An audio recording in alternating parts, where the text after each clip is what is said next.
দুর্ভাগ্যজনকভাবে কতগুলো বিষয় আমরা লক্ষ্য করছি যে পক্ষপাতমূলক ব্যবস্থা গ্রহণ করা হচ্ছে এবং সেই ক্ষেত্রে কিছুটা বায়াস একটা অ্যাটিটিউড আমরা লক্ষ্য করছি।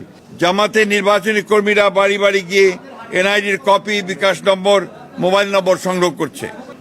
লেভেল প্লেয়িং ফিল্ডে বাংলাদেশ জাতীয় দল বিএনপি আসন্ন জাতীয় সংসদ নির্বাচনে সুষ্ঠু, অবাধ, অংশগ্রহণমূলক, গ্রহণযোগ্য করার জন্য লেভেল প্লেয়িং ফিল্ডে বিশ্বাসী।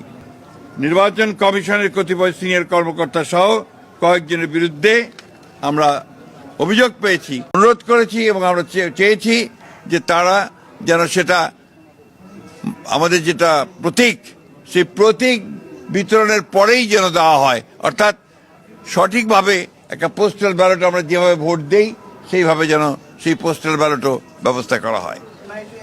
এনআইডি, বিকাশ নম্বর, মোবাইল নম্বর সংগ্রহ।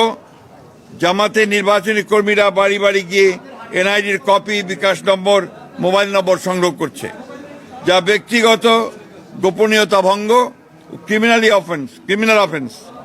এই বিষয়ে আমরা ইতিপূর্বে আচরণ বিধি ভঙ্গের আপত্তি জানিয়েছি। এই বিষয়ে জরুরি পদক্ষেপ গ্রহণ করা বলে আমরা প্রয়োজন বলে আমরা মনে করেছি এবং সেটা তাদের আহ্বান জানিয়েছি। লেভেল প্লেয়িং ফিল্ডে বাংলাদেশ জাতীয় দল বিএনপি আসন্ন জাতীয় সংসদ নির্বাচনে সুষ্ঠু, অবাধ, অংশগ্রহণমূলক, গ্রহণযোগ্য করার জন্য লেভেল প্লেয়িং ফিল্ডে বিশ্বাসী।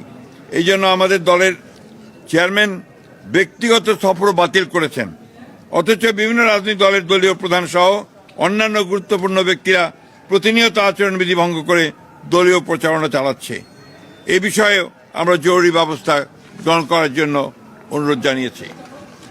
আরেকটি বিষয় যেটা আমরা অত্যন্ত গুরুত্বপূর্ণ মনে করেছি, ঢাকা মহানগরী এলাকার বিভিন্ন নির্বাচনী এলাকায় একটি রাজনৈতিক দল তাদের মনোনীত সমর্থিত প্রার্থীদের নির্বাচনে বিজয়ী করার অনৈতিক কূটকৌশল অবলম্বন করে ব্যাপক হারে দেশের ভিন্ন ভিন্ন এলাকা হতে ভোটার এলাকা পরিবর্তন পূর্বক ঢাকা মহানগর এলাকার ভোটার হিসাবে অন্তর্ভুক্ত হয়েছে। মোট কত সংখ্যক ভোটার কোন কোন এলাকা থেকে ঢাকা মহানগরীর কোন কোন এলাকায় সংসদীয় নির্বাচনী এলাকায় কোন কোন তারিখে এবং কি কারণে স্থানান্তর করা হয়েছে, ঘোষিত কারণসমূহ স্থানান্তরিত ভোটারদের বিস্তারিত বিবরণ জরুরি ভিত্তিতে আমাদেরকে সরবরাহ করার জন্য আমরা অনুরোধ করেছি। বিভিন্ন নির্বাচনী এলাকার রিটার্নিং অফিসার, সহকারী রিটার্নিং অফিসার, পুলিশ সুপার, থানার ভারপ্রাপ্ত কর্মকর্তা সহ অন্যান্য কর্মকর্তাবৃন্দ একটি দলের পক্ষে কিছু কিছু ন্যাক্কারজনকভাবে কাজ করছে বলে আমরা অভিযোগ পেয়েছি।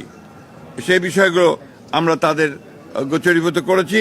সুষ্ঠু, অবাধ ও গ্রহণযোগ্য নির্বাচনের স্বার্থে তদন্ত গ্রহণপূর্বক তাদেরকে প্রত্যাহার করার জন্য আমরা অনুরোধ জানিয়েছি।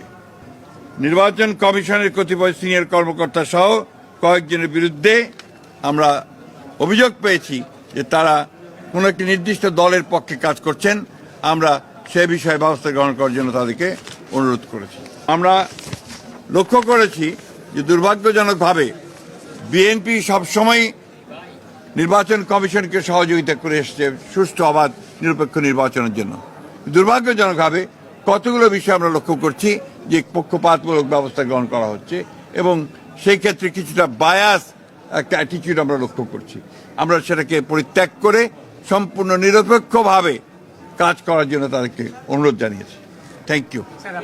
আমরা সবসময় মনে করেছি যে এই কমিশন দ্বারা সুষ্ঠু নির্বাচন সম্ভব যদি ছোট ছোট সমস্যাগুলোকে সমাধান করা যায় এবং আমরা যে বিষয়গুলো তাদের সামনে এনেছি তারা সেগুলো সমাধান করতে পারেন। ছাত্রদলের আন্দোলন তো তারাও বলবেন তারা কিভাবে কেন করছেন, কি ব্যাপার তাদের বিষয়। তবে আমরা যেটুকু জানতে পেরেছি যে আপনার একটি বিশ্ববিদ্যালয়ের নির্বাচন আপনার যেটা বন্ধ করে দেওয়া হয়েছিল সেটা নির্বাচন কমিশন আবার তাদেরকে অনুমতি দিয়েছে নির্বাচন করার, যেটা আমরা মনে করি যে এটা সঠিক হয়নি, এটা আরো সমস্যা তৈরি করবে। সুতরাং সেই ক্ষেত্রে নির্বাচন কমিশনের উচিত হবে এই বিষয়টা নিয়ে তাদের পুনরায় সেই সিদ্ধান্ত গ্রহণ করা, তা না হলে এটা প্রশ্নবিদ্ধ হবে।